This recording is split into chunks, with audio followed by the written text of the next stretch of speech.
All right. Good morning, good afternoon. Here, live for the first time in a few months since recently having my baby. Luckily, I have today off, so I figured I would go live instead of just doing a video upload. I feel very blessed to have people still following me on here. I've kind of had to change my focus, before. I kind of start getting down on myself, hard on myself, if I don't start seeing results, with what I do. I'm a perfectionist, so I'm very hard on myself. And to have your channel go from thousands of viewers to just a few hundred, it can be discouraging, but I've had to refocus myself in what I'm actually doing here, what I'm actually trying to achieve. So I've had to kind of refocus my own goals and get myself back aligned with what I'm ultimately here to do. And I'm not here to go viral. I'm not here to be the face on everyone's phone. But if you are on this channel, if you are here, then understand you are far beyond the surface level of what society deems reality to be.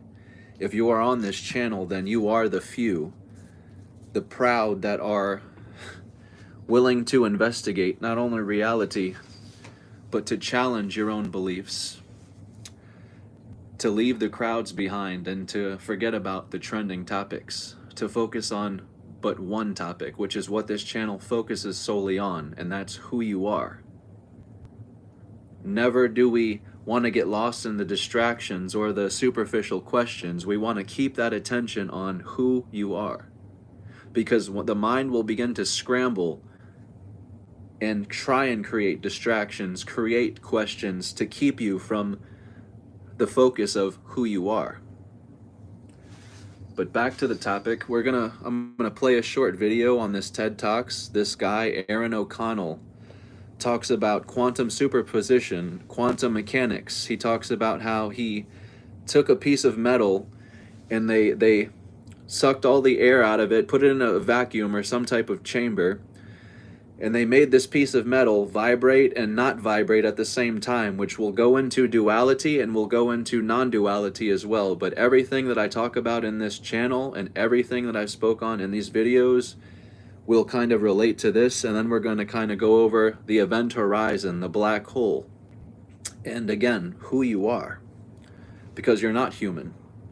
You're something more. And you're not confined by beginning or end. You're not confined by mental limitations or boundary. And so this channel is for us to discover ourselves beyond the limitation of mental boundaries, of blockages, of beliefs that simply hinder us from our own growth. Is that one thing is only in one place at a time. I mean, it can sound weird to think about one thing two different places at the same time. But you weren't born with this notion, you developed it. And I remember watching a kid playing on a car stop. He was just a toddler and he wasn't very good at it. And he kept falling over. But I bet playing with this car stop taught him a really valuable lesson, and that's that large things don't let you get right past them, and that they stay in one place. And so this is a great conceptual model to have of the world, unless you're a particle physicist. It'd be a terrible model for a particle physicist because, well, they don't play with car stops. They play with these little weird particles. And when they play with their particles, they find they do all sorts of really weird things, like they can fly right through walls, or they can be in two different places at the same time. And so they wrote down all these observations, and they called it the theory of quantum mechanics. And so, that's where physics was at a few years ago. You needed quantum mechanics to describe little tiny particles, but you didn't need it to describe the large everyday objects around us. This didn't really sit well with my intuition. And maybe it's just because I don't play with particles very often. Well, I mean, I play with them sometimes, but not very often. And I've never seen them. I mean, nobody's ever seen a particle. But it didn't sit well with my I wonder why. Either. Because if everything is made up... Is it a wave or a particle? It's neither. ...of little particles. I wonder why. And all the little particles follow quantum mechanics. Then shouldn't everything just follow quantum mechanics? Yeah, I don't see any reason why it shouldn't. And so I'd feel a lot better about the whole thing if we could somehow show that an everyday object also follows quantum mechanics. So a few years ago, I set off to do just that. So I made one. This is the first object that you can see that has been in a mechanical quantum superposition. So what we're looking at here is a tiny computer chip, and you can sort of see this green dot right in the middle, and that's this piece of metal I'm going to be talking about in a minute. This is a photograph of the object, and here I'm going to zoom in a little bit. We're looking right there in the center, and then here's a really, really big close-up of the little piece of metal. So what we're looking at is a little chunk of metal, and it's shaped like a diving board and sticking out over a ledge. And so I made this thing in nearly the same way as you make a computer chip. I went into a clean room with a fresh silicon wafer, and then I just cranked away at all the big machines for about 100 hours. For the last step, I had to build my own machine to make this swimming pool shaped hole underneath the device. This device has the ability to be in a quantum superposition, but it needs a little help to do it. Here, let me give you an analogy. You know how comfortable it is to be in a crowded elevator? I mean, when I'm in an elevator all alone, I like do all sorts of weird things, but then other people get on board, and I stop doing those things because I don't want to bother them or frankly scare them. So quantum mechanics says that inanimate objects feel the same way. The fellow passengers for inanimate objects are not just people, but it's also the light shining on it and the wind blowing past it and the heat of the room. And so we knew if we wanted to see this piece of metal behave quantum mechanically, we're gonna have to kick out all the other passengers. And so that's what we did. We turned off the lights, and then we put it in vacuum and sucked out all the air, and then we cooled it down to just a fraction of a degree above absolute zero. Now, all alone in the elevator, the little chunk of metal was free to act however it wanted. And so we measured its motion. We found it was moving in really weird ways. Instead of just sitting perfectly still, it was vibrating. And the way it was vibrating was breathing, something like this, like expanding and contracting bellows. I mean, by giving it a gentle nudge, we were able to make it both vibrate and not vibrate at the same time. Something that's only allowed with quantum mechanics. So what I'm telling you here is something truly fantastic. I mean, what does it mean for one thing to be both vibrating and not vibrating at the same time? So let's think about the atoms. So in one case, all the trillions of atoms that make up that chunk of metal are just sitting still. At the same time, those same atoms are moving up and down. Now it's only at precise times when they align. The rest of the time, they're delocalized. So that means that every atom is in two different places at the same time, which in turn means the entire... Every atom is in two places at one time. I am you and you are me. You are here and I am there where you are. However, you collapse the duality into a single event horizon. You collapse the dualistic probability of a wave or particle through your third eye, through what you believe. Seeing is believing. What this means is there is no such thing as duality. There is no such thing as an inside and outside principle.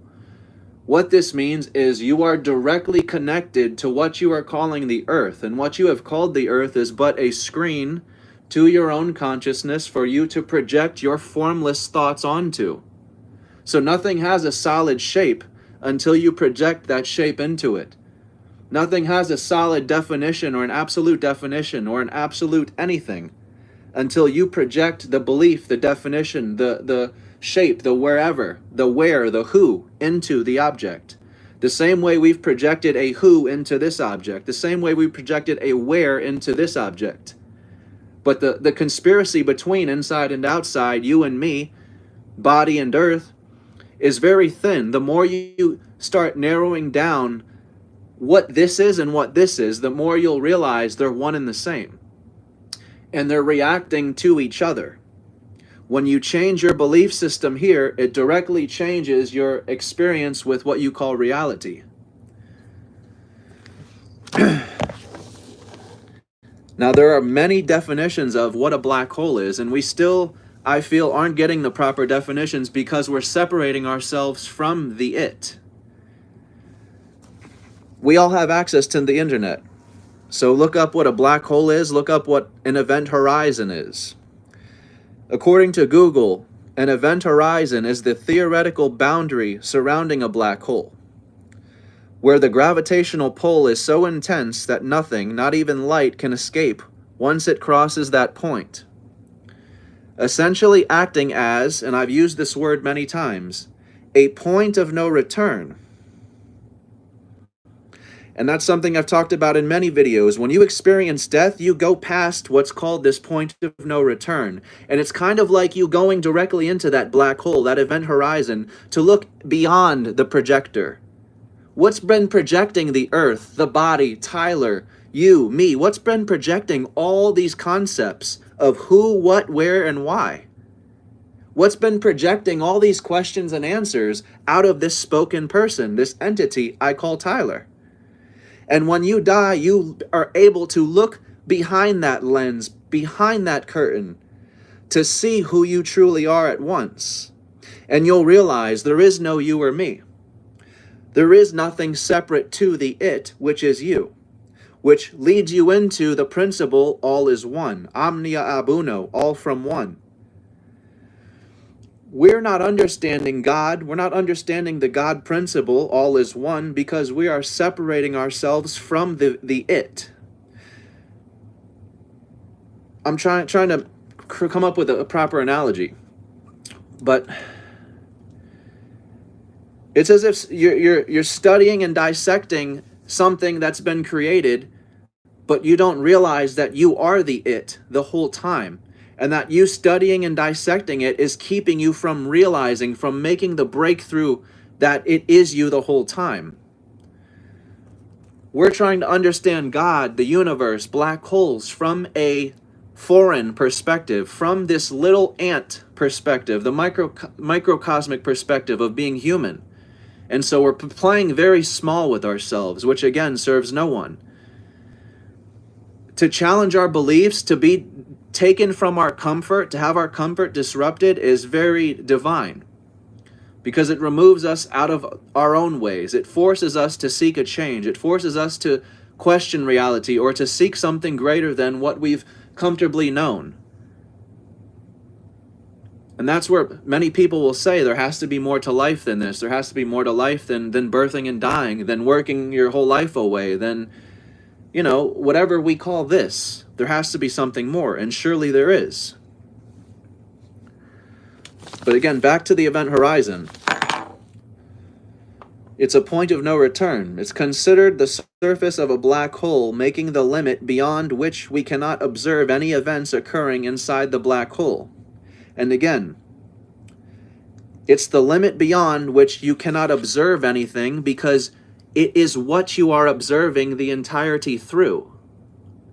You'll never be able to look past a black hole, because you are what you're calling the black hole. I would like everybody who watches this video to pay attention to the picture that I upload with this video, the thumbnail, or whatever you want to call the picture that's saved with this video. But I created this picture in 2018, and what it shows you is a circle, a void, which is also depicted as a black hole. That black hole is your third eye, is your pineal gland.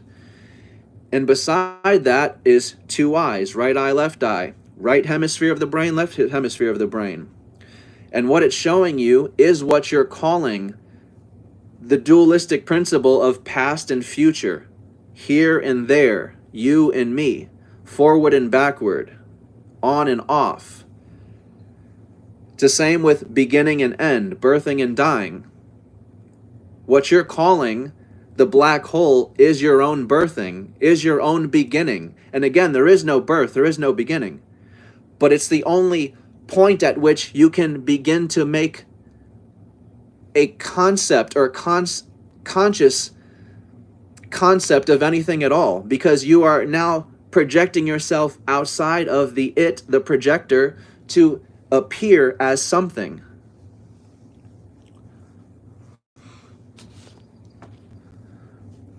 But we can never observe the events or the point beyond the black hole, because you are the very whole. You are the very immovable point you are seeking to study, to understand. the beginning or the creation, again, there's no beginning, but beginning is taken from the black hole, from the womb. And the white hole was taken as death. People die, they come to the light. They tell you don't come to the light. That's the white hole. That's the bright light you see in death. And just beyond that bright light is, again, the black hole of re-entering. But you are not what's coming and going. You are not the body. You are not the images appearing and disappearing on this screen. You are the very screen, which is consciousness, which is life itself, which has no definitive shape and has no definitive character other than energy, other than existence. When you dissect the atom to its smallest, you'll get quarks. And when you dissect quarks, even beyond that, you'll find there's nothing in these objects. So essentially, everything we're believing as solid and real are made up of particles that aren't anything physical. There's nothing to them. There's nothing inside of an atom. There's nothing inside of a quark. And this is something I've said in many videos. You can keep zooming in all you want, further and further and further into the atom, into outer space. It's going to bring you to the same conclusion, because there is here and here is there. All you're doing is zooming in further and further. Doesn't matter whether it's the atom, whether it's the below, whether it's the outer space, whether it's the above. The above is the below and the below is the above. They're both going to lead you to the same inevitable conclusion, that you are the immovable fixed point on the clock, that you are the inevitable fixed point, which is the black hole, which is the event horizon. That's why there's nothing beyond a black hole. That's why there's nothing that can be observed beyond a black hole. Because you yourself are the projector. You are the event horizon that collapses the dualistic principle into that singularity, which is the event horizon, which is the now moment, which is what you are experiencing and seeing right before you right now. Which is why we can all be standing next to each other and be seeing something completely different. We can all be standing next to each other and have a completely different experience. No one's seeing what you see, even if they're looking at it too.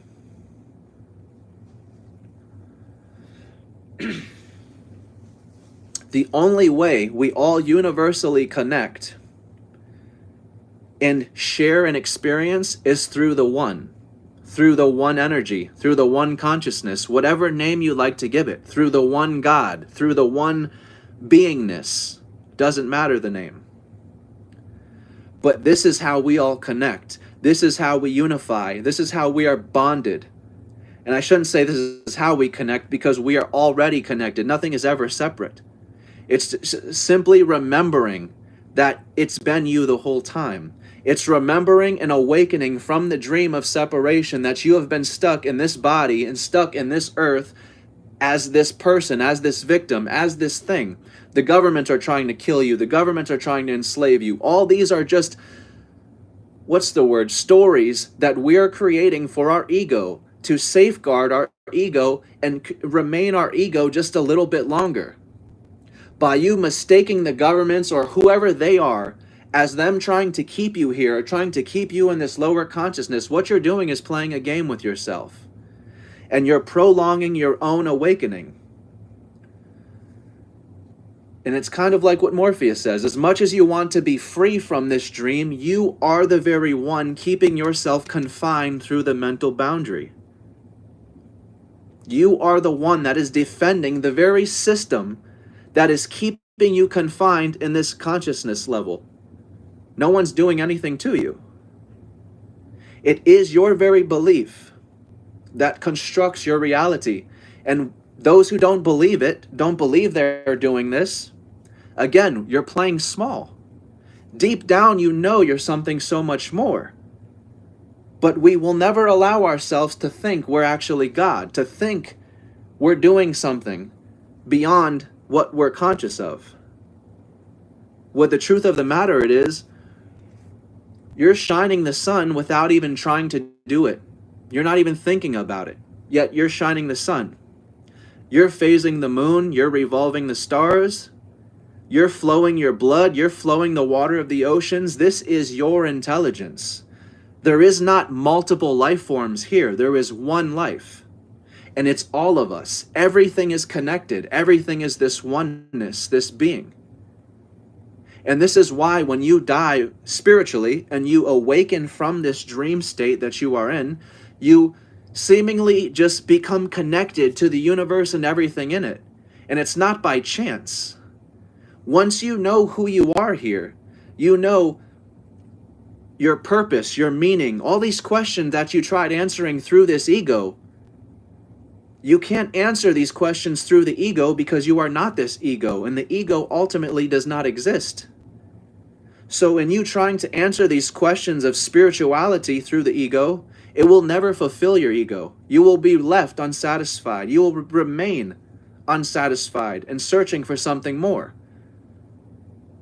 Only you'll never make the connection. You're trying to fulfill an entity, a being, a person that doesn't exist, which is why you can't find your happiness, your fulfillment. The catch of it is you've already done it. We go about our days, day after day, acting as if we have to create some miracle. We have to walk on water. We have to save the world. We have to do this. We have to do something so far out and amazing. And what we don't realize, and this is what our idea of fulfillment is, if I can just find this, if I can just help these people, if I can just do this, then I'm fulfilled. But you'll notice even the greatest minds of all time could not fulfill themselves through what they have done. You make the greatest discovery of mankind, you will still not be fulfilled. It may fulfill you for a month or two. But come 3-4 months, you'll search for something even more amazing, something more far out and beyond, to one-up what you last did. Because we're not realizing we are something so much more. We are already fulfilled. You have already done it. When you talk about time being an illusion, time is an illusion because you are the writer, the script, the actors, the film, the screen, the everything.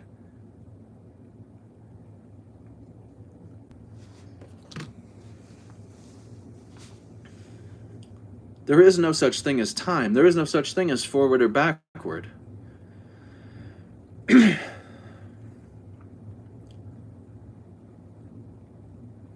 The truth of the matter is time could be going backward instead of forward, and we wouldn't have any idea. We wouldn't know a difference. Because there is no difference. To forward or backward, now or then, here or there, they're one and the same. And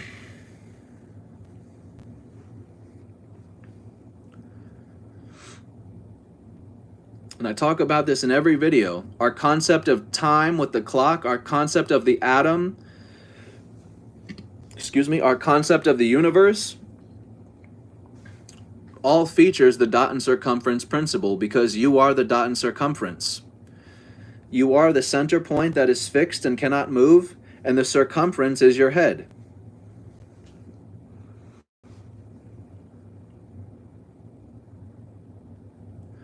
There's a painting called the Flammarion engraving. Flammarion, I believe. Flammarion engraving. And I don't remember the artist. Forgive me, but the Flammarion engraving depicts man's ego as the character reaching the edge of the universe, which is shaped as a dome, and the stars are coming down as this dome touching the ground, and the man is reaching under the curtain of the dome, which is the universe, and he's reaching out into what's called the abyss, because he's found the infinite point, the point beyond the universe, the point beyond the earth. He found the point outside the confines of what he was thinking in. And what you will find is the Flammarion engraving is not depicting man finding the edge of the universe, but realizing the edge of the universe is your own head. It's your own brain. And it goes back to what Rumi says. Why do you remain imprisoned when the door is so wide open? The door is so wide open because you have nothing but potential, but consciousness, but free will to do whatever. But that's the catch. While you do, you don't. And while you are, you aren't. Again, everything has already been written. So there is no ultimate free will. And that's what makes these videos so hard, is you're trying to communicate something which cannot be communicated. So for those who hear these videos, understand you have to listen very closely. You can't just listen to the words. You have to put two and two together. Because I'll say things like there is no such thing as death, or there is no free will, and then I'll use the example of free will or death. Because again, while it is, it isn't, and while it isn't, it is. There is no free will, but there is at the same sense. There is in the same sense of you are this egoic mind. You have this concept of, I have to go to the bathroom, I'm going to the bathroom. I'm hungry, I'm going to eat. That's basic free will. You have that. But at the end of the day, when you escape from the dualistic principle of the brain and you start getting into non-duality, there is nothing separate. There is no one separate to make the choice. The choice was already made the moment the being, whoever, the character, was created, was conceived. The script, the everything was already written. But it wasn't written by some foreign person, it was written by you. And I think the hardest part that the ego has is even knowing what my fate is, knowing I have no free will, can I alter what is going to happen to me if it's already written? That's the ego's hardest problem, and that's why we fight to hold on to the concept of free will. Because we don't like to know that if I'm guaranteed to die in a car crash in 3 days, there's nothing I can do to prevent it. I can drive 2 miles an hour and be so cautious and just get smacked or sideswiped by someone who's not even paying attention. So ultimately, I feel we have such a hard time letting go of the concept of free will, because ultimately it proves you have no control here as who you think you are. But when you awaken beyond this dream of who you are as this human that's again playing small, you will realize control is already yours in the sense of letting go of who you are not. Because yes, Tyler may be doomed to a certain date of death to where this body must go. But again, I have awakened beyond Tyler. I have seen beyond the projector that is projecting Tyler here and now. I've seen beyond the voice that is speaking for Tyler that asks so many questions. Where will I go when I die? Who am I? That Tyler cannot fool me with death again. I have already died. And so, yes, this body has to leave someday. This body has to exit someday. And what that fate may be, I have no idea. And I know I have no influence over that. And this is another proof. 95-year-old man smokes cigarettes every single day, never sees cancer. 22-year-olds start smoking cigarettes and gets cancer within 6 months, dies. How do you explain this? And I'm not telling people to just start polluting your body and throwing stuff in it and, it doesn't matter. But know who you are to your core so that these things won't disturb you. And what I mean by that is death, the concept of death, the inevitable knowing that this is bound to disappear someday. But what you have right now is nothing but opportunity to discover what is beyond this, what is beyond this concept. Because we know all these decorated phrases, time is an illusion, all is one, I am not the body.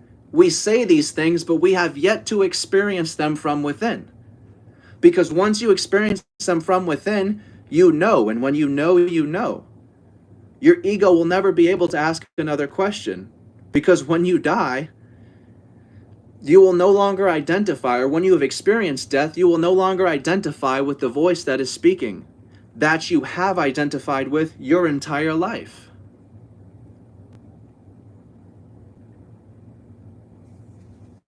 Many of us don't realize this yet, but if you have not died yet, if you have not experienced death yet, you have actually yet to meet yourself. What death is the meeting of yourself for the first time. It's you meeting yourself for the first time without body, without name, without image, without anything to distinguish you from anything else. Now I can say I'm inside this room, I'm inside my house. I can distinguish that because I'm looking outside, and I can utilize different points of boundaries to tell me where I am. But when I die, all these boundaries are erased. There is no inside the house and outside the house. There is just this, a void, an abyss. All these limitations, all these beliefs that we hold in the mind dissolve right before your very eyes. And for me, the first concept that left me in my death was the concept of day and night.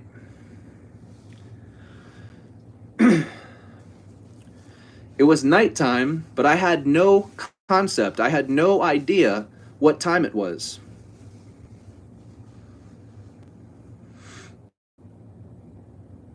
I had no concept of what day or what night was. I had no concept of what light and what darkness was.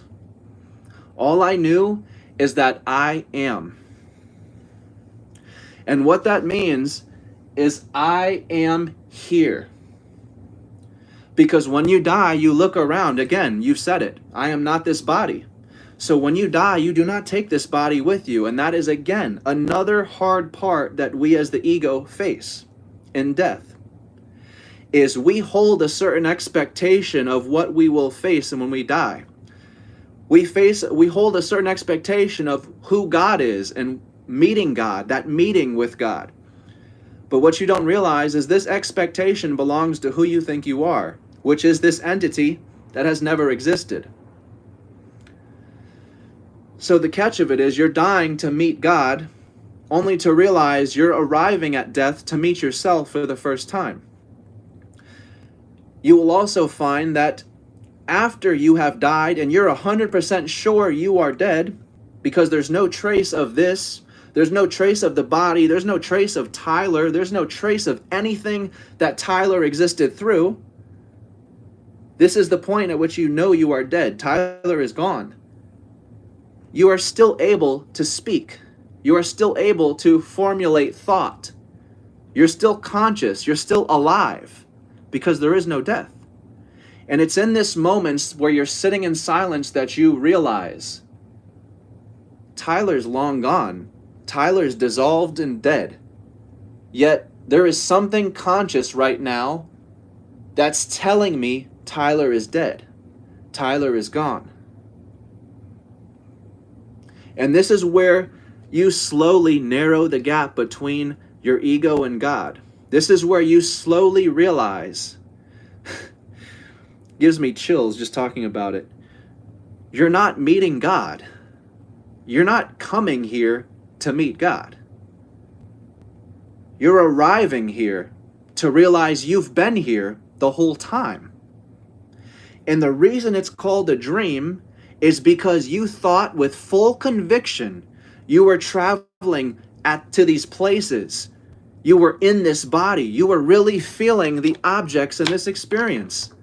And this experience could really threaten or jeopardize who you are. Which is why death is a tragedy. Death is unimaginable. We make it devastating.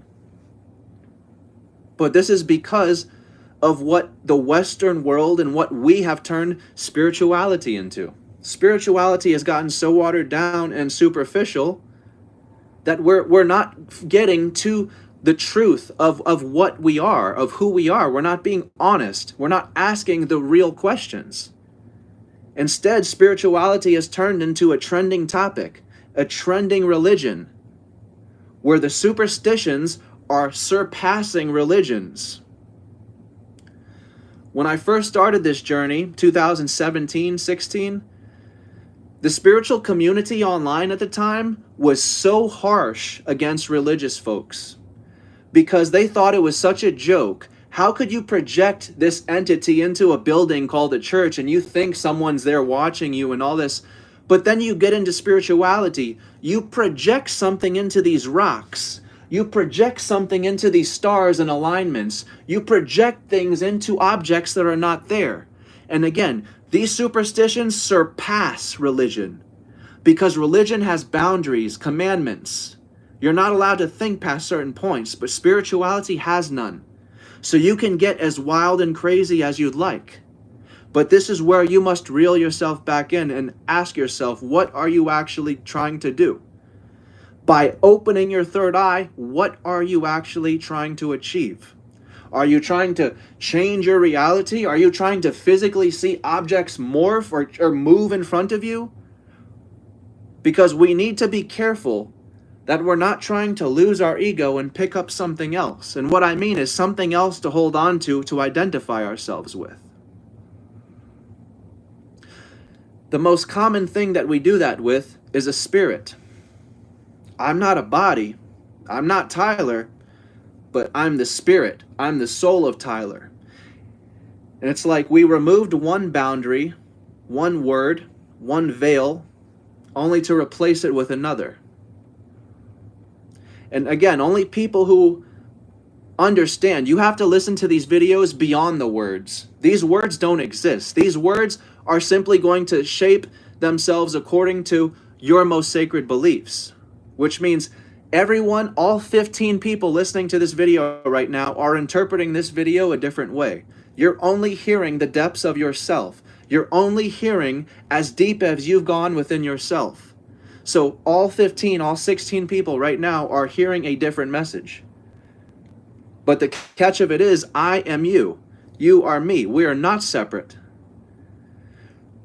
We get separate by the birth name, by the image, because this is what fools us. These eyes are the greatest jester here. They are constantly playing tricks on you. That's all these eyes are, and that's all this mind is a jester. It's playing tricks on you day after day, night after night, at every moment. What this mind and these eyes are here to do is to keep you hidden from yourself. As the Hindu proverb says, if God chose to hide, he would choose man to hide in, for it would be the last place man would look, which is precisely what we're doing. We're getting far lost and gone in our minds and thinking we're getting somewhere, but the truth of it is we're not moving at all. Time is standing still. We're not going into the future, but we're going into what we're calling the past. Because again, there is only the now. And that's what happens. That's what the singularity is. The singularity brings all times, all places, all people to a singular moment, which is the now moment. So when you talk about time being an illusion, the singularity is an actual event and it cannot be stopped. There is no government force or anybody in this universe or anywhere that can stop it, because you are the it. And again, you've already written this. So no matter who is in control on the surface level, what government passes what bill, or who seems to be in control because they hold this world, this material world in their palms, just know this material world is bound by death, dissolve. It will dissolve. If you want to conquer this world, have at it. Because those who know themselves beyond it don't wish to conquer it. Simply knowing yourself is the greatest key to the universe. This is wealth. That's what makes you rich. Wealth has gotten so superficial.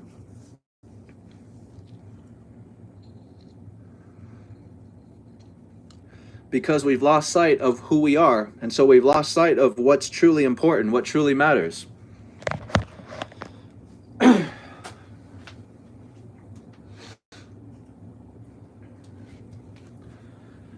There's so many people out there that tell you, if you drink soda, if you drink fluoride water, if you brush with fluoride, it will calcify your pineal gland. It will block your third eye.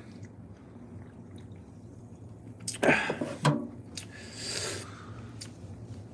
here to tell you, these are all just, again, different distractions, different stories we tell our ego, because we're playing a game with our ego.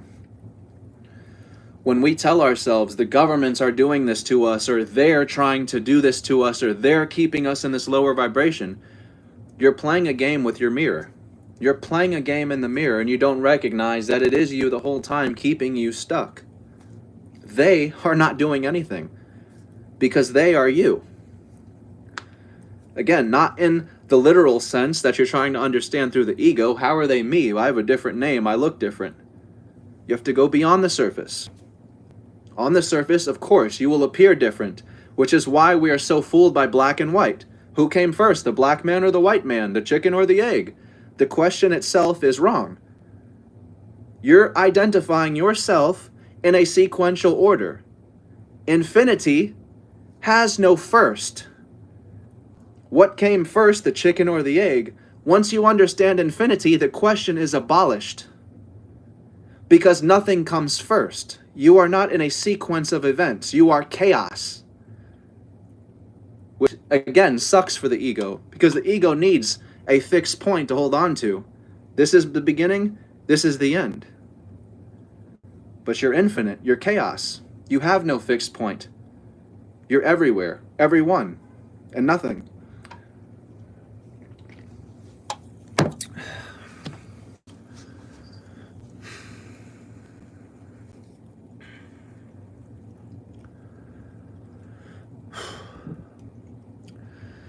And it's funny because, you know, I get frustrated. Again, I'm a perfectionist, so I get frustrated. I get discouraged with myself with these videos because I see these viral videos on TikTok of people asking questions, and I'm here trying to answer them and shout this to the world. And sometimes it just feels like, man, nobody's hearing, no one's paying attention. So I just quit. I stop doing the videos. I just stop all around. I'm like, this is pointless. I clock in at my job and I come home and I try and just be a Joe Schmo. I try to just be someone who's just, you know, whatever. But it's hard because ultimately I have no friends. I have no one that I connect with on this level. I have no one with and have them understand to the point of, you know, fully resonating. And that's why I tell people spirituality is a very lonely path.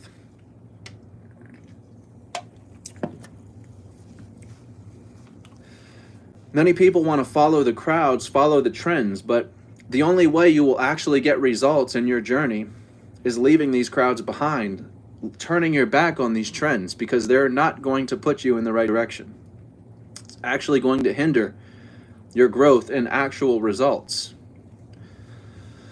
which is really what pushed me away from the crowds. It pushed me away from my thousands of viewers. You know, my videos were pretty much going viral at one point. I had thousands upon thousands of people reaching out to me. I had more messages than I could even respond to. It was overwhelming, and it did have a sense of good feeling to it because, wow, I'm doing something so important. Something I've discovered with my own self, my own experience.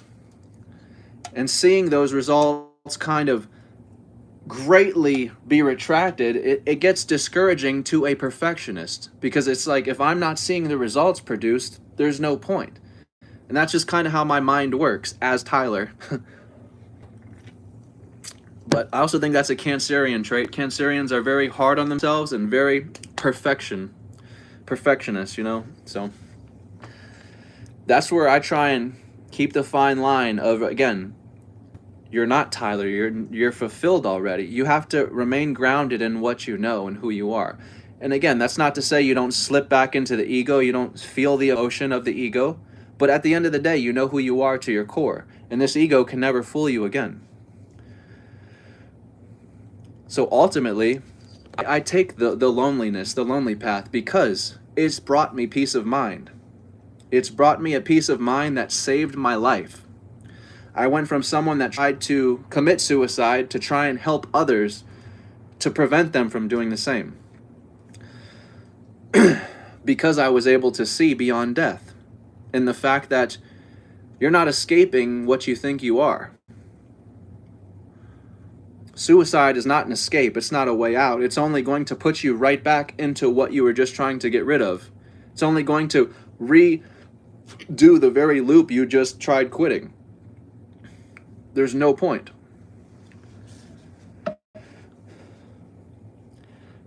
And Robert, love the loneliness. I absolutely do. And you know what? This is a reason why everything's perfect the way it is. But this is why I feel I was born an only child.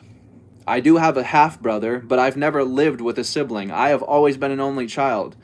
And from 5 years old to 12 years old, I was in my room playing with toys, playing with, cartoons, action figures by myself from 5 to 12. No friends, no siblings. My room was my playground, and my mind was my universe. I loved it. I could do anything. Again, be in an empty room, and it's beautiful. It's fun. I love it. And that's why I think I was put here as an only child, to learn to embrace that independence and to find myself in that independence. But again, doesn't mean you don't feel the emotion of the ego from time to time. I'm not saying some freaking robot, but at the end of the day, at your core, these emotions do not bring you to a brink of quitting life or bring you to a brink of deep depression, is all my point is. This information has saved my life very significantly. To go from someone that wanted to actually die to realizing you don't want to die. You just want to know. You want to know these questions. You want this frustration of these questions you can't answer to end. At least for me. Because I was Morpheus's quote, where he says, something's bothering you, it stays in your mind like a splinter. Day after day, night after night, you just can't get rid of it. This was me. I was obsessed. At my job, I kept a headphone in, listening to videos, listening to podcasts. At my house, listening to books, audiobooks, videos online, anything all day and night to try and get me there, to try and awaken from this dream, to try and experience these quotes that are so thrown around in spirituality.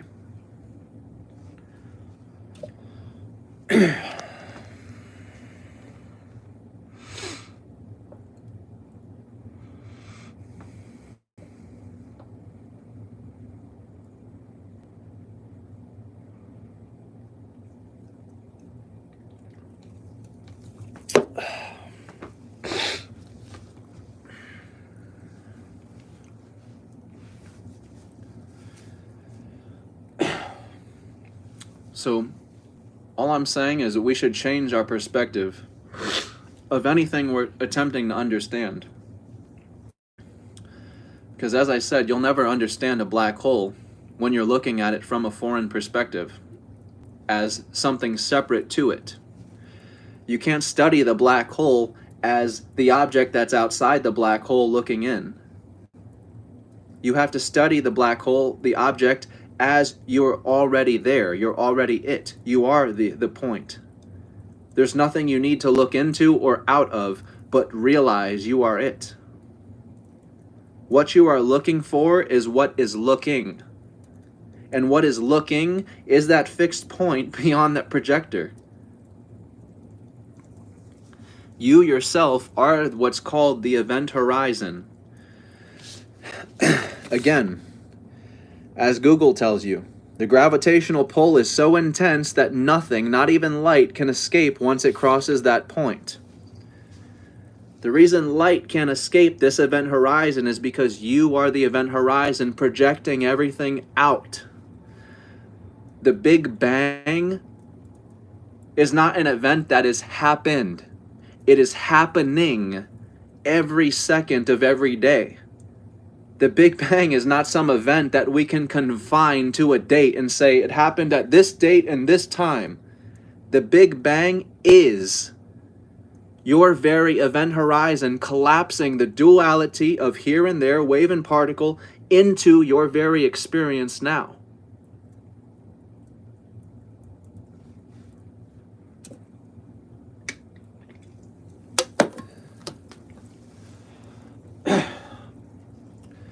And once you realize that you are the event horizon,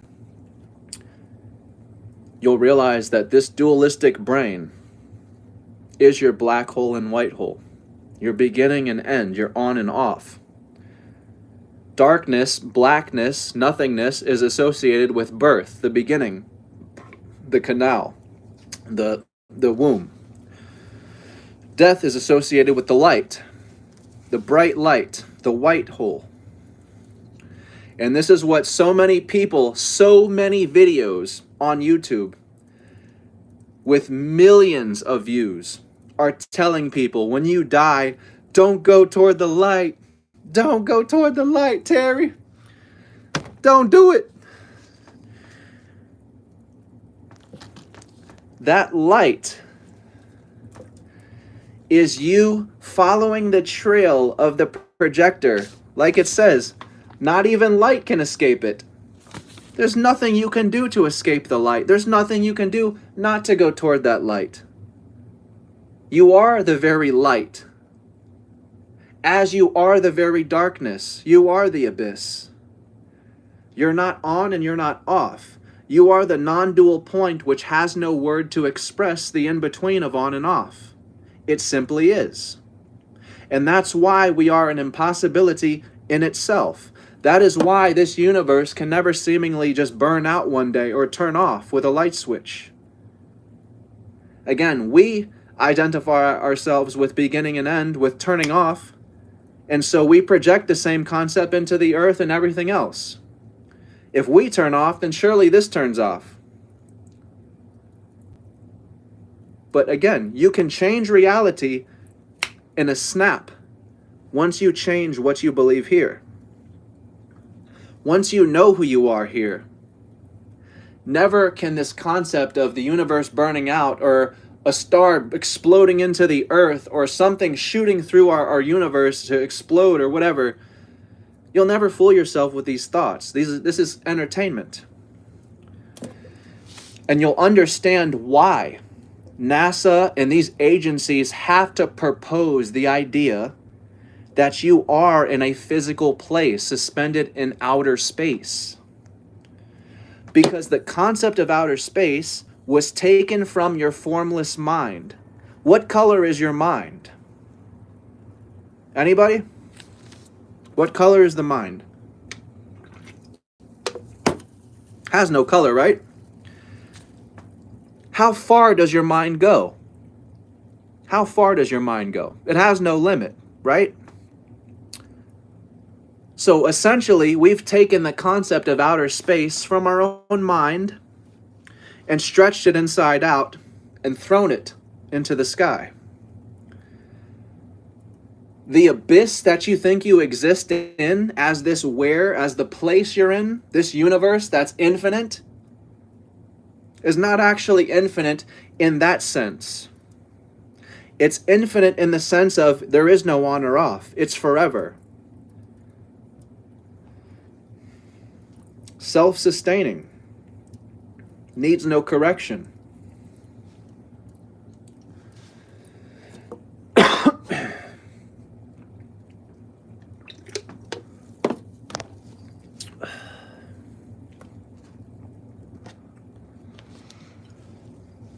But this is why these agencies have to propose to people that you are in some place. This is why they have to sell the idea through these computer-generated images.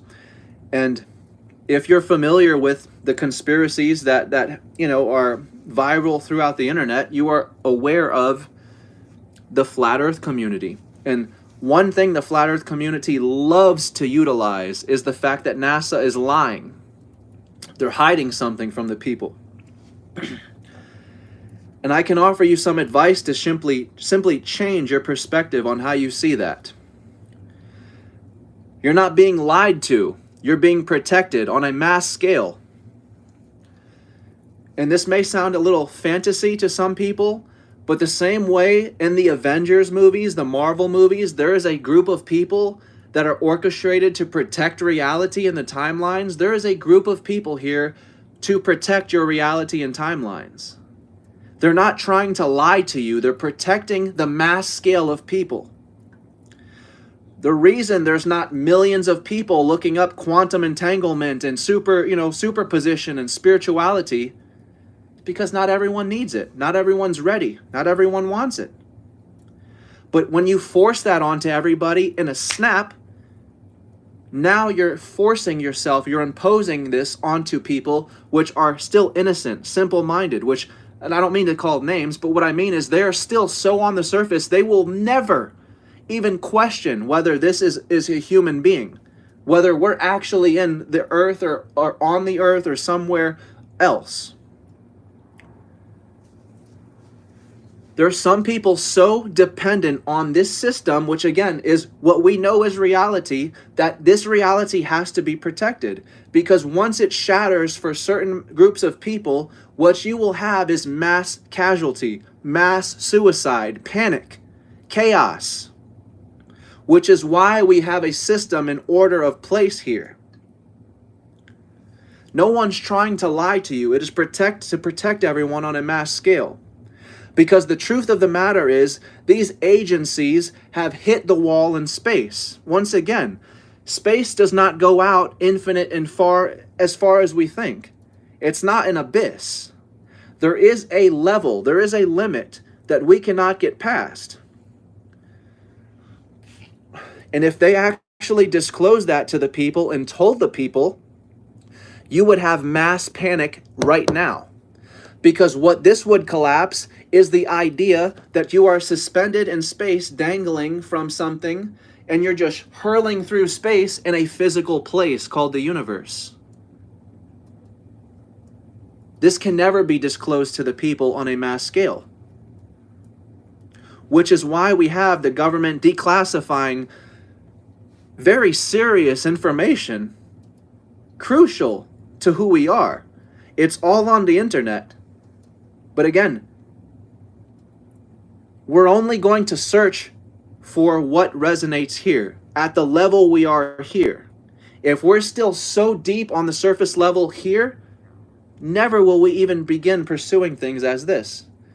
Two completely different frequencies. So people must understand, the average person in society does not need this information, will reject this information, will be hostile with this information because it is too reality shattering, and not everyone needs this information. However, there are the few who there's just a force within you that needs to know. Some people want to believe or hope that God or whatever is a certain way. But there are some individuals here that don't want to leave it to chance, that don't want to believe. We want to spoil the surprise and know now. We want to know. We're tired of the believing. We want to leave belief behind so that we can know ourselves at last. And this is why when you know, you know.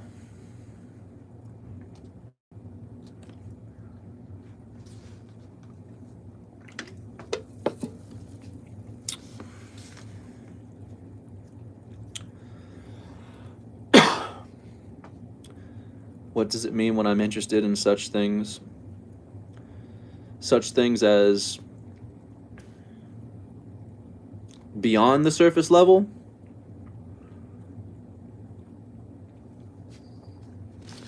Because if you're interested in such things beyond the surface level, yes, okay. What that means is that the same for everybody.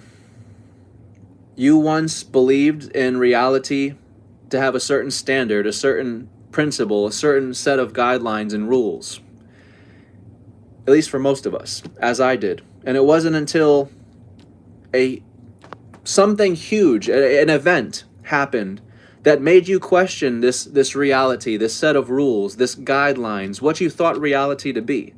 For me, it was 9/11. I was a 6-year-old child staring at a TV watching towers crumble with people inside them, and I was being told as a 6-year-old that this was done by our own government while it was happening. And I was trying to understand everything that I once knew because this government was supposed to protect us. We're supposed to be in their best interest. This is what I was taught. This is what I fully believed. And it took an event such as this to disrupt your reality, to disrupt your comfort, to force you to move and seek something greater, seek something beyond what you've dedicated as to be reality. Because otherwise, we would have never questioned reality. We would have never moved from that comfort. We would have never been shaken to even move our perspective to something different, or to look at it from a different angle.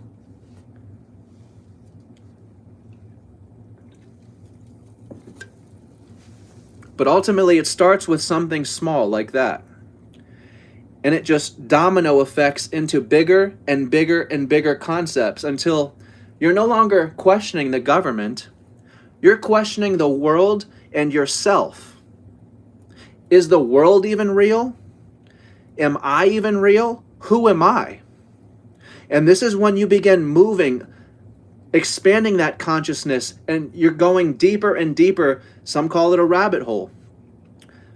But you're going further and further through these concepts. And as these concepts fall, as you see beyond them, you see them as veils. There was nothing holding them together but your belief. Your belief with full conviction made this reality. Which shows you, just like that, when you change your belief system, when you question or challenge your belief system, you can change and alter reality in a snap. But it's hard work. You see, many people want results just like that, but we don't want to do the work. Which is why so many people in spirituality, I will pay you $1,000 to clear my chakras. I will pay you $1,000 to do this for me. I will pay you to do this for me. Spirituality is a lonely journey because it requires you to do all the work. If someone else is doing it for you, what you have is a form of religion. You're tithing your check just to come back, just to be brought back again. Because if they're doing the work for you, you're not achieving results. Maybe on the surface level, you may see results. But to the spiritual level, you're not getting any results, and you can't fool yourself. You know you're not getting anywhere. And that's where frustration begins to grow, especially within myself. I grew so frustrated with pretending with myself that I was getting somewhere that I tried to commit suicide. I tried to overdose. And again, I didn't want to die. I wanted to know. I just wanted to be at peace with knowing who I am so I can rest, so Tyler can be at peace. So I'm not scrambling day and night, reading book after book, video after video, trying to find any trace, anything that would help me to discover who I was. Which is why I have made this channel, Red Pill Rabbit Hole. I wanted this channel to be a page where nothing was being sold, nothing was being bribed to people, nothing's being promised to anyone. I'm not bringing you truth. Truth is already yours. What you are here for is to remind yourself who you are so that you don't need to return to these videos. Because who wants to sit and listen to videos all day? We have better things to do, which is being, enjoying the experience, living. And I'm not saying we can't listen to these videos for entertainment, because I still put on Alan Watts for entertainment and just to blow my mind. I love listening to Alan Watts knowing this is me. This is my incarnation. Tyler is Alan. Alan is Tyler. I'm listening to this man in such fascination with how he could put things into words. But I'm no longer listening, trying to find myself in his words, trying to find just a piece of something he could offer me that would help me to understand who I am. I'm listening with entertainment, with love, with just pure in awe. How could a man put words together so beautifully and make it make sense to almost everyone universally?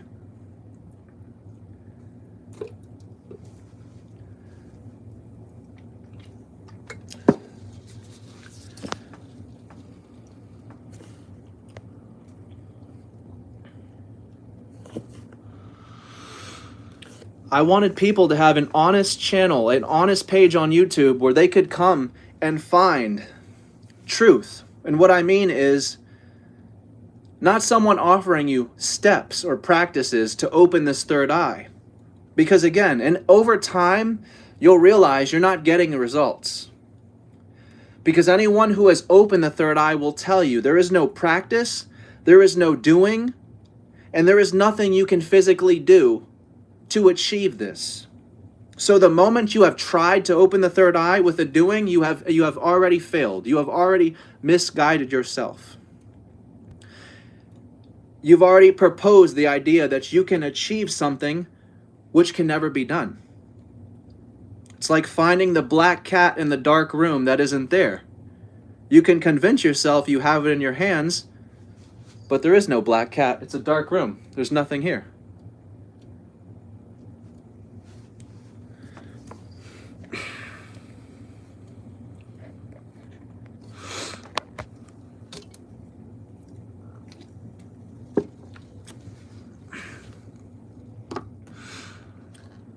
Yes, you don't need a guru. You don't need a guru at all. And any guru that is a guru never calls themselves a guru. The only people that call them gurus are the pupils, the people coming to them for something.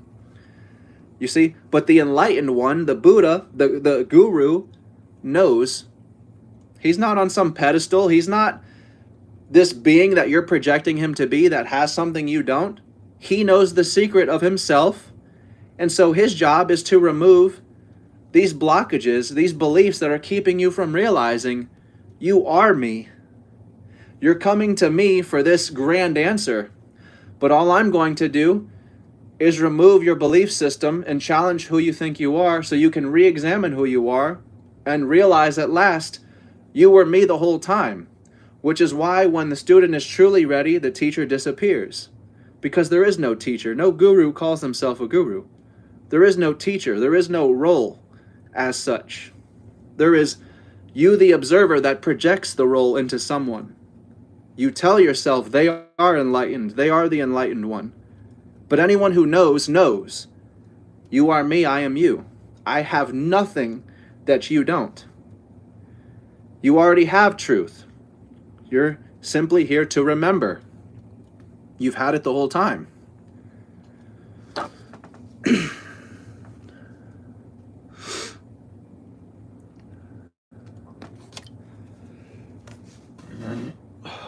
Excuse me.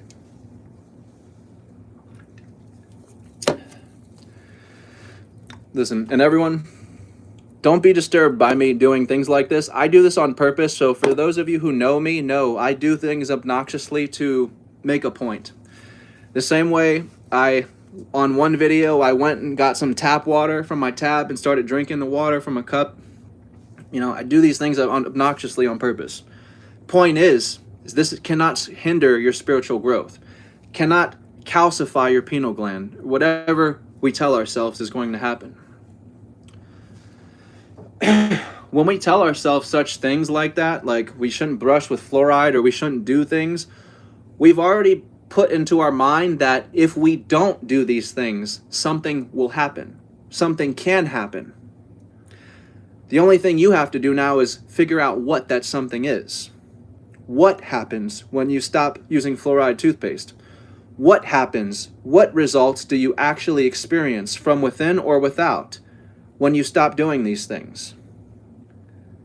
Because from a logistical point, obviously, soda is bad for you. It's not good for your health. It's not good for the body. From a spiritual sense, soda don't mean shit. Soda is not going to affect you at all. This is why I do these things.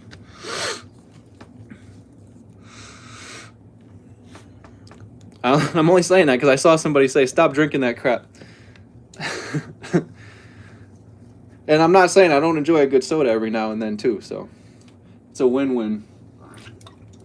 Yes.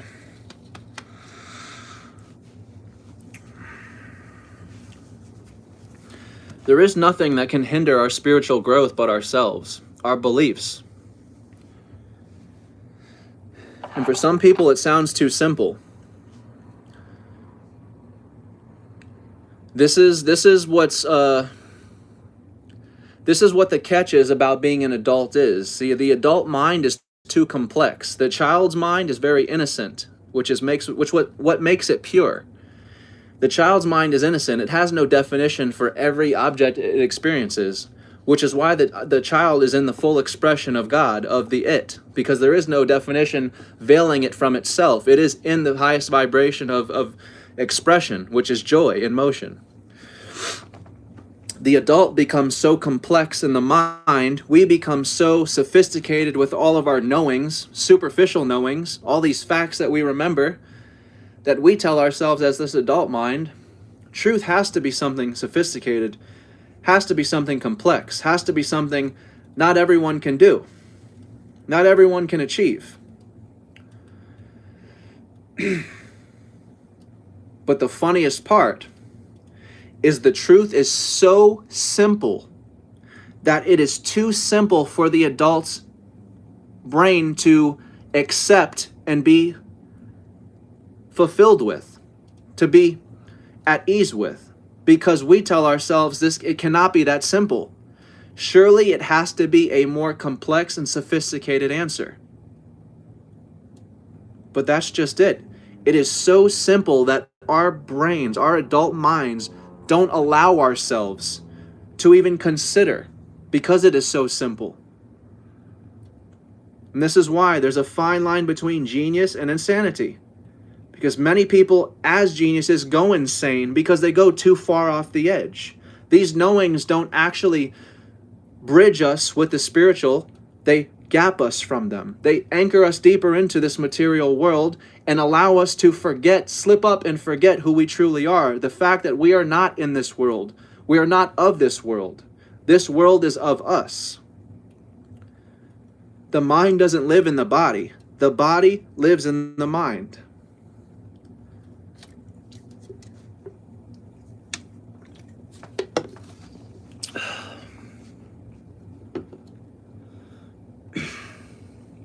It is genius. It's genius because it's right in front of your face and it's with you all times, everywhere you go. Remember, God's always watching you. God's always listening everywhere you are, everywhere you go, because it is you the whole time.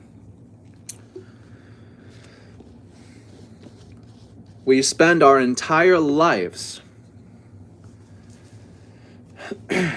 looking in the atoms, looking into videos, into books, into history, into outer space, into the oceans.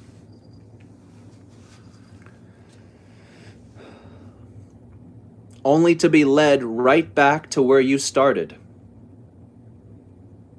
You traveled all these places and inspected all these things when you were simply looking for the diamond that was in your own pocket. You went to all these countries or did all these things to find this diamond, and it was in your pocket the whole time. It's the very same with us. What we're trying to achieve, what we're trying to do, what we're trying to fulfill, what we're trying to realize is and already has been done by you. Not your egoic mind, not your description, not your name. It has been done by you as the principle of energy in motion, of yourself, as this oneness, of God, of whatever you'd like to call it. You have already achieved the it. And it's the very picture that's in front of you now that we have a label and definition for, which is veiling us from the truth of where and who we are. You see, without that definition veiling us from ourselves, without us telling ourselves this is the earth, we're simply looking at the void right now. What you think to be the sky, let's take a look. Let's take a look together. See, we can tell ourselves this is the sky, and that's outer space. And if we repeat it enough times, it becomes true to a point to where who's going to question otherwise? That's the sky, that's a tree, that's a building. Now we can all look at that and universally think we're seeing the same thing, but we're not. We're only seeing the depths of our own mind. You're only seeing as deep as you've met yourself here. Which means if we believe with full conviction we are a human that was born and that will die, then we will fully believe and see a world, an earth, a where to this who. Because you have to understand, everything is a noun, person, place, and thing. So the only thing this screen, the where, serves is the who, the character. So if you believe in the character, you will believe in the world, you will believe in the matrix, in the surrounding environment, and vice versa. If you believe in the world, you will believe in the body, the man, the human. And every principle we believe in here, we have brought into the universe. We have projected into the universe. We believe in life and death here. We have projected life and death into the universe. Same with on and off. But there is only one law. It's not coming and it's not going. It's not entering and it's not exiting. It's not appearing and it's not disappearing. What that means is what changes is not real, and what's real does not change.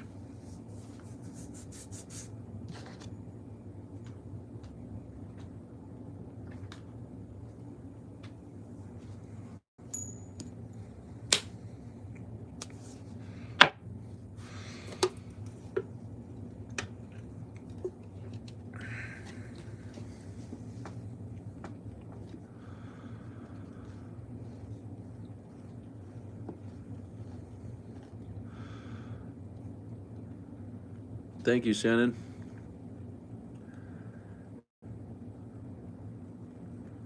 We'll beat DJ Khaled for a minute. We the best. We the best.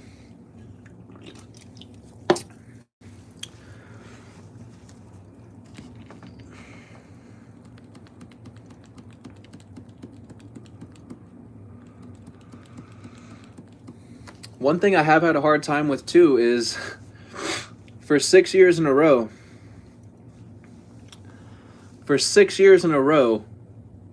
and I'm being dead serious, 6 years in a row, I've applied for the Joe Rogan podcast to speak on there, to be a guest. I've begged friends to reach out and message him, get me on there, please, just let's make this happen. I thought if I put it out there enough and believed in it, I'm like, this is going to happen. This is for sure. And man, it still hasn't happened. But I know at some place and some time, I will get on the right platform and be able to spread the message.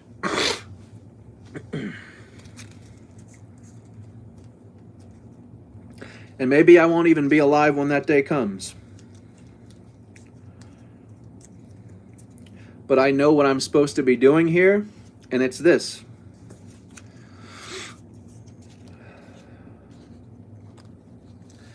I didn't just experience death for nothing. I'm here to help others find the same peace that I found. To shed the beliefs that hinder us, that limit us, that confine us. To see beyond these veils that we so powerfully project and believe in. And that's the catch of it. As much as you want to know the answer, we want to keep believing in our beliefs just a little longer, just a little more than we want the knowing. Because the price is, you can only know once you surrender, once you let go of your beliefs. But most of us want to keep believing just a little longer because we think we're getting somewhere. And so we keep researching, we keep going a little further and a little further and a little further. But inevitably you realize your efforts are not doing you anything. Not bringing results that you are expecting. And that's where, again, that expectation is a killer. Especially through this thing we call the ego. Because the ego's expectation is one that cannot be met. And what I mean is we cannot be fulfilled through this ego, because we are not this ego. The ego doesn't exist, but we don't realize that yet. We've taken the ego too serious, and now we're attempting to fulfill our ego, fulfill ourselves through our jobs, through our lives, through doing something so far out and amazing, when the answer is simply just being, living life. But we burden ourselves with, we have to do something so far out, groundbreaking,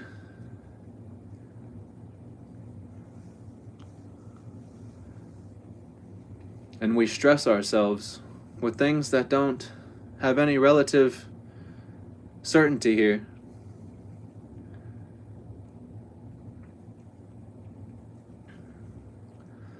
What book changed me?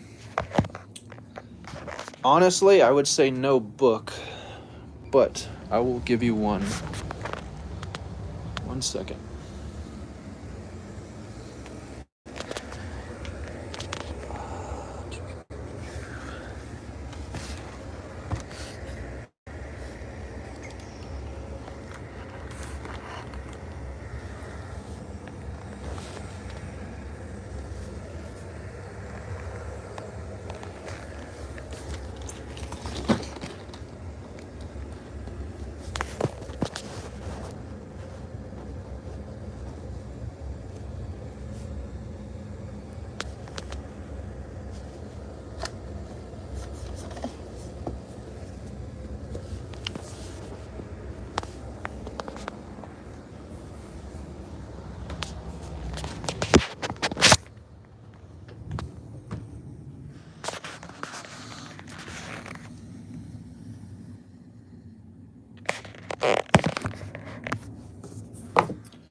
So there's two books that ultimately changed me. One is from Gangaji, which is Gangaji,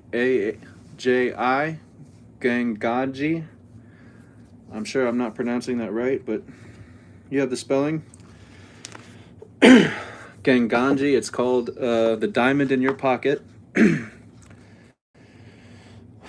You can interpret what the book is about. It's called The Diamond in Your Pocket, and it's, to me, the most profound and revealing book. I mean, the title speaks for itself.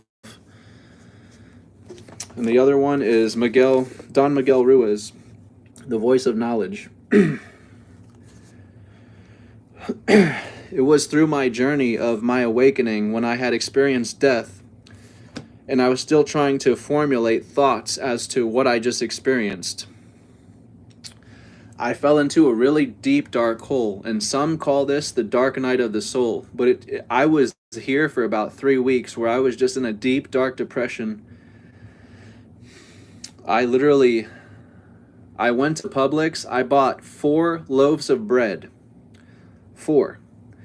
Because I don't know if you've ever been so depressed and so low, so scared, or been through the dark night of the soul, but you have such a dark knot, such a tight knot in your stomach. You are so afraid and so scared and so terrified and so, I don't want to say sad, but you're so just defeated.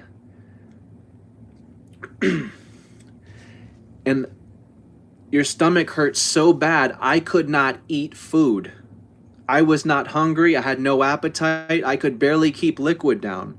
I would just projectile vomit liquid. So all I was eating was bread and drinking water. And sometimes I'd even throw up that. But that's all I could keep down for 3 weeks is loaves of bread. This is the side of spirituality no one's going to tell you about, especially a customer. Because this dark night of the soul cannot be moved around. You can't just go around it. It's an essential part in the death process, in the awakening process, in your spiritual journey.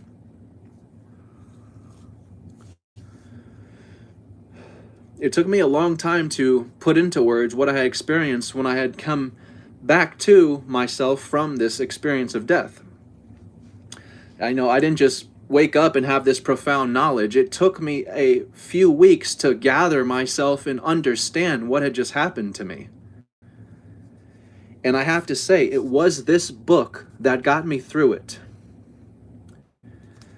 This book got me through the darkest times of my life. I'm talking about being so scared and terrified that I don't even have words for it. Okay? The scaredest I've ever felt in my life, the worst feeling I've ever had in my stomach, this book right here. Honestly, 100% recommend it. Because it took all these thoughts that I was taking and tormenting with myself. I was tormenting myself with these thoughts and ideas of what if, and what if this, and what if that, and who am I, and what is this? This book just slowed down my mind, stopped all the chatter, reeled me back in, and just made me realize the voice of knowledge is a lie. You ate from that tree of knowledge instead of from the tree of life. The tree of knowledge, again, goes back to the adult mind and all of our knowings. All these knowings do is anchor you deeper into the superficial world and anchor you deeper into the ego you're attempting to awaken from.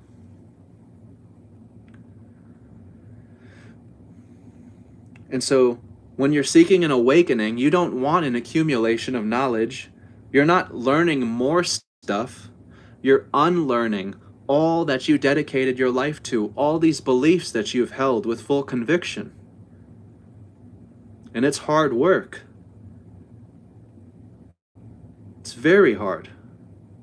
Because again, just as we want to know God or know the answer, we want to know and believe in our beliefs just a little bit more. Just a little longer. And it's the very same in death. When people are on their deathbed and they're holding on, they're clinging on. It's not a physical clinging on, it's a mental holding on. We tell ourselves, we want people we love in the room. Because why? When we look up and we know we're fading away, those images are keeping us holding on. They're keeping us in the mentality of this is reality. I am here in the world. There's my mom, there's my father, so I am still Tyler. But as you're fading out, you're losing concepts of mother, father, you, me, separateness, because separateness is the dream. Which is why people want their loved ones in the room when they die. It makes it easier, but at the same time, makes it harder in letting go.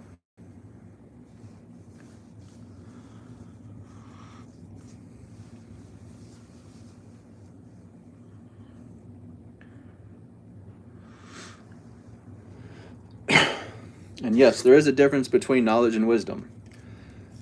Knowledge is having the know-how on how to do something. Knowledge is having the know-how on how to untie a knot. Wisdom is having had the experience of turning that knowledge into the wisdom of actually doing. So yes, turn knowledge into wisdom. Don't just hold on to the knowledge, because if you can't turn it into wisdom, it's superficial. It's not going to help you.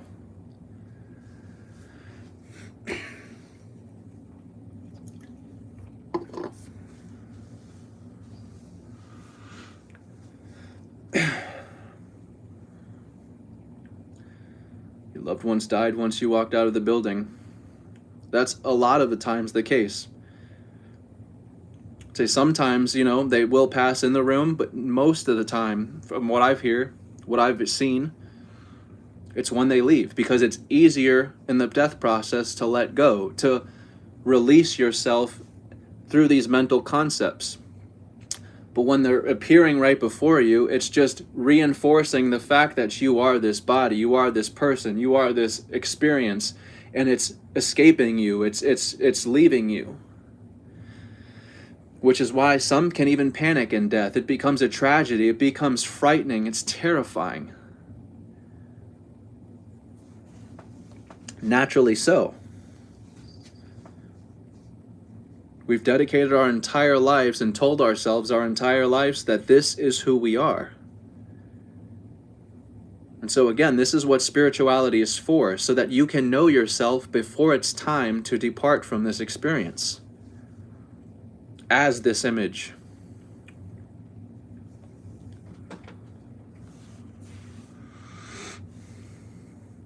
Yes, exactly right.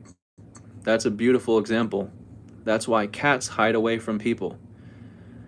I've had 3 cats pass, and yes, you'll notice when it is close to their time to pass, they go off and hide. They pick places that are dark, that are secluded, that are away from you and everyone, because they don't need the comfort. They don't need the, I don't know, the companion. They know you love them. They know you love them. They love you. But it's easier to go off and be alone and just release themselves, let themselves go. They're not holding on to an ego. They're not holding on to a character like we are. So they kind of drift into death like they would drift into a sleep. But we see death as the end, as tragedy, as great panic. And of course, again, it's naturally so, you know. But all I'm saying is there is something more to, you know, death than what we think. There's something more to ourselves than what we think. And that's what the beauty of spirituality is it gives you the experience, it gives you the opportunity to come into this self, to know this self before it is time to meet your actual self for the first time when you die. When you die, you will have already met yourself for the first time, so at the point of a physical death, it won't be a shock, it won't be a tragedy, you won't be panicking. You have already met the universal self beyond this concept. So you know what awaits you. And it's not that it's awaiting you, you've already been in that beingness, in that knowingness the whole time. So nothing's going to change from death till now, or now till death. You've been there the whole time, mentally. You already know who you are. So you're not fooling yourself with death changing you, or death taking you to some different place. You've already seen beyond the who, you've seen beyond the where, you've seen beyond the time, you've seen beyond all of the concepts that we are required to exist and believe through as the ego. As ego, as individuals, we can only exist in one place and time at a time.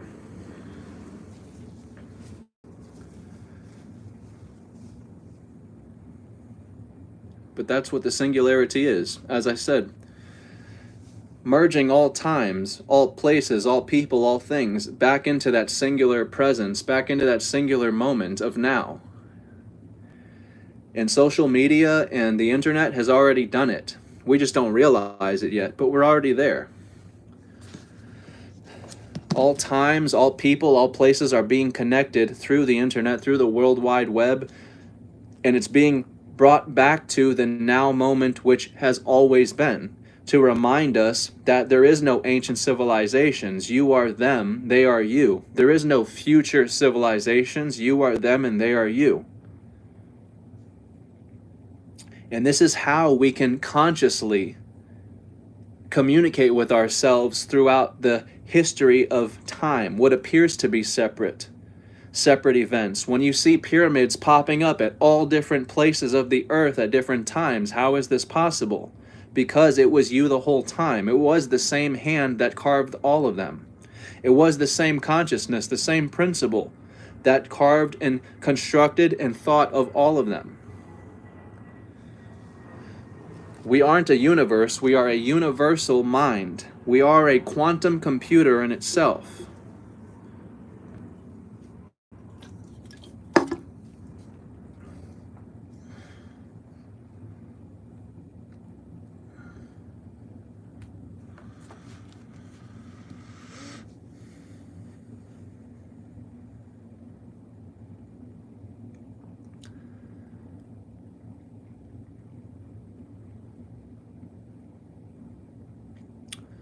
What does Pluto in Aquarius mean?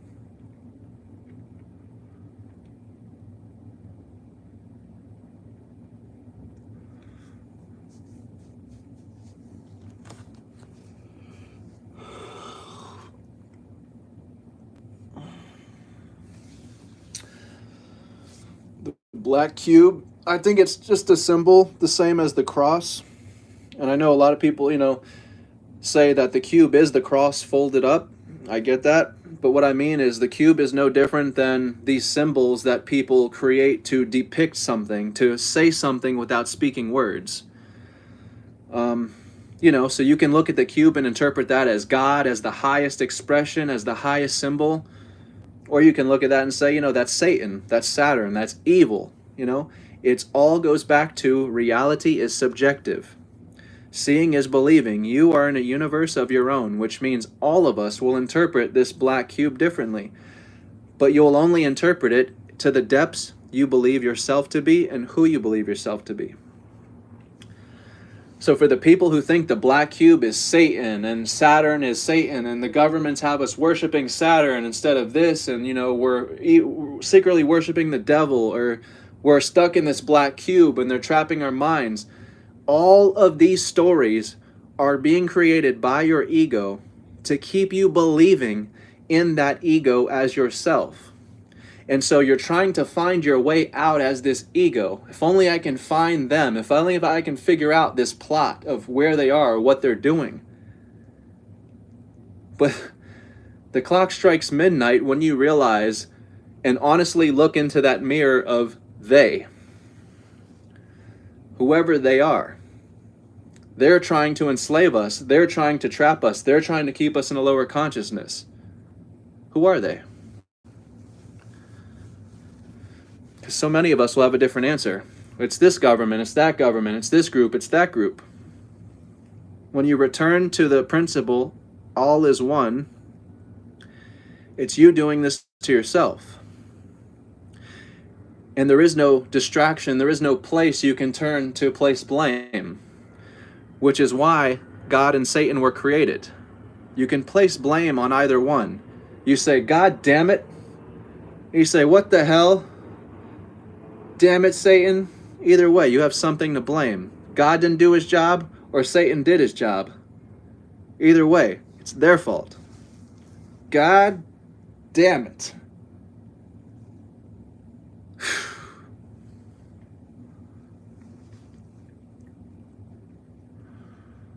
You see? And there's a perfect example right there. This definition, it's subjective. The cube represents 6 sides, the physical reality, up, down, left, right, forward, backward. The cross represents the crucifixion of the material desires of our carnal mind. Right there, see? If you ask 10 different people what a cube represents, what the black cube represents, you will get 10 different explanations, 10 different answers, because they're only interpreting these symbolisms in the depths they've met themselves. So if you think it's representing a physical reality or representing this or that, it is. That's where it goes back to, you already have the truth. The truth is already yours. The truth is simply the experience that is happening within you. The event horizon. You are the event horizon, which means you have the truth. The truth is that point, which means whatever you believe will collapse to that fixed point and be projected out of what's called the event horizon. So you are only seeing and experiencing the depths of your own self. Reality is 100% subjective. And this is, again, what the ego has a hard time with. When you start getting into quantum entanglement and quantum physics, quantum mechanics, it starts proving to you that you're not an individual. You're not in one place. You're not in one time. And we ultimately don't have the sense of control that we believed we do. And when you take it a step further, you're ultimately not who you think you are or have been this whole time. And that's why Niels Bohr said, if you reach a point in quantum physics where it doesn't scare the shit out of you, then you're not understanding it properly. Because what it directly proves is that you are in a world of your own, completely subjective. There is no such thing as base reality. And that's something these physicists and scientists have the hardest time swallowing. It's a bitter pill, because what we're trying to find or get back to is that base reality.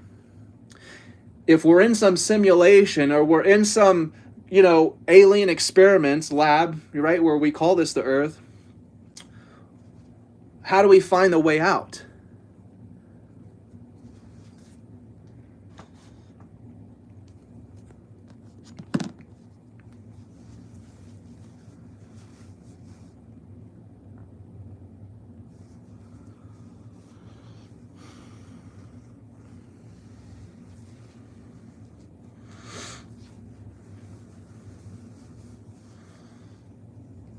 The purpose of complete subjectivity is to allow you, it's just as if I propose this to you right now.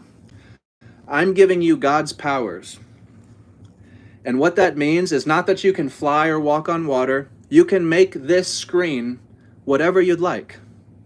Which means you can make this whatever you'd like. You're in a dream right now. You have the ability to change the shape and structure of everything around you based on your beliefs. Which means you are in a dream of your own. You are the character, and when you're aware you're in a dream, you can consciously dream. But that to me is the point of subjectivity.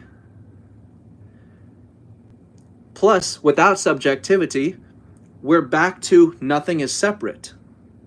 And when nothing is separate, there is no experience that can be known, because your experience would not be different from mine, would not be in accordance to mine, would not be able to be compared to mine, would not be able to be contrasted to mine, or vice versa. I would have no experience of yours to bounce off of mine.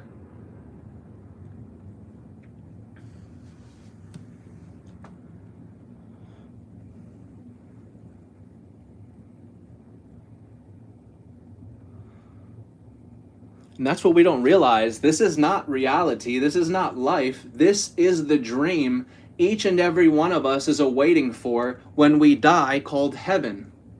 This is it right here. And it can be whatever you like. You can be wherever you like. But what we've turned spirituality and awakening into is we've turned the world into a dark, gloomy, evil place where the governments and these people at every which angle are trying to kill us and harm us. And this is what we call an awakening. This is the complete opposite of what an awakening is. We misrepresent it as an awakening because we've just been flooded with information that challenges our entire reality, bursts it wide open. So in that sense, it's awakening us to, holy crap, there's something so much more out there. There's so much more information than what I thought or what I believed in. But this is not an awakening. The world doesn't become a dark and gloomy place. Every which place you turn, everywhere you look. When you walk into a grocery store, they're trying to kill me, they're trying to kill me, they're trying to kill me. Poison, poison, poison, poison, poison. If this is what your reality is, you are doing more harm to yourself than good. This is not spirituality. Excuse me.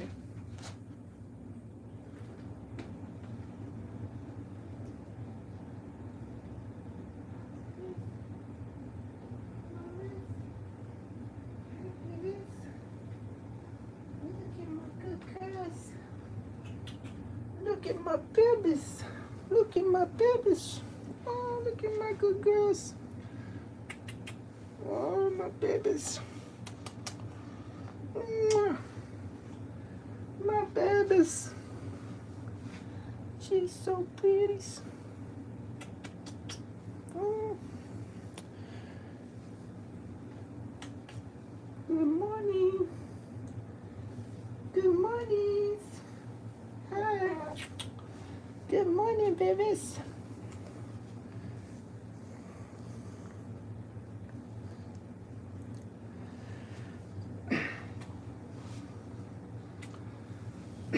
Since she's woke up, I'm gonna have to turn the video off, but I'll just leave parents with this advice, I guess. And it's funny because I've always had people tell me, it's easy to say these things, it's easy to preach these things when you're not a parent and you don't have kids. And I'm here to tell you, my message has not changed since I have kids, since being a father. The message cannot change. What changes is not real, and what's real does not change. But I will say this. It's not my job to force all my experience and my knowings, everything I talk about in these videos. It's not my job to teach her this. It's not my job to hinder her with this, to burden her with this. Because again, the child is already in the highest expression of God, of beingness. The child is already in the innocent mind of God, of the purest expression. So by me flooding her with all this information is going to do more harm than good. It would remove that innocence because she's already there. She won't hear about this information or have to find out about it until she's older and maybe asks questions, maybe has concerns, has, things she can't answer. This is where maybe I'll begin to step in, answer. But it's not my job to force her to believe what I believe or to impose myself on her. If she asks questions, I will answer them to the best of my ability. But the only thing I think a parent should do is instill morals and principles into their kids. Things like respect, honor, integrity, courage, commitment, honor. That's what we should be teaching our kids. Loving each other, compassion, understanding. This is what we should be pushing on our kids to learn, to experience, not our beliefs, not God, not the universe. Don't burden them with that. They're already the highest expression. Look at them.